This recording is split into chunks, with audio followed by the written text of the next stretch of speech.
Hindi magiging buo ang isang fiesta kung walang kasamang tugtugan at sayawan. Ito'y nakaukit na sa puso ng bawat Pinoy. Bawat hampas ng tambol, tunog ng xylophone at makulay na indak ng mga majorette dancers ay nagdadala ng masiglang damdamin at bumubuo sa isang hindi malilimutang karanasan para sa mga Dasolano.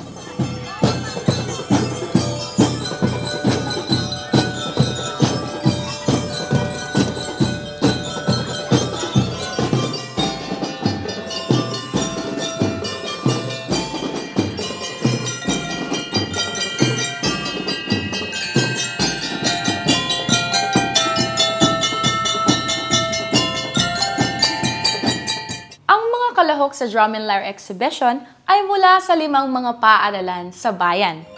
Don Marcelino Jimenez Memorial Polytechnic Institute, Eguia National High School, Dasol Elementary School, Dasol National High School, at Dasol Catholic School Incorporated.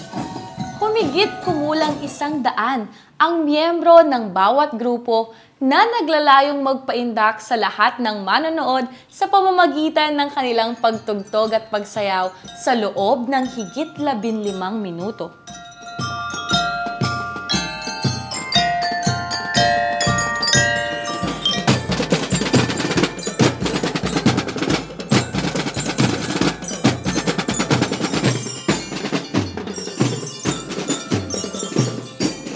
Ang Drum and Lyre Exhibition ay nagdadala ng kasiyahan sa mga tao.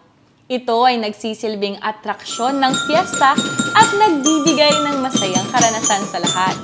Sa bawat salin ng musika at galaw, nagiging buhay ang kasanayang nag-uugnay sa mga Dasolano bilang isang masayang komunidad.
Ng pagbubukas na ginawa ng mga taga-Dasol sa kanilang ika-10 Asin Festival.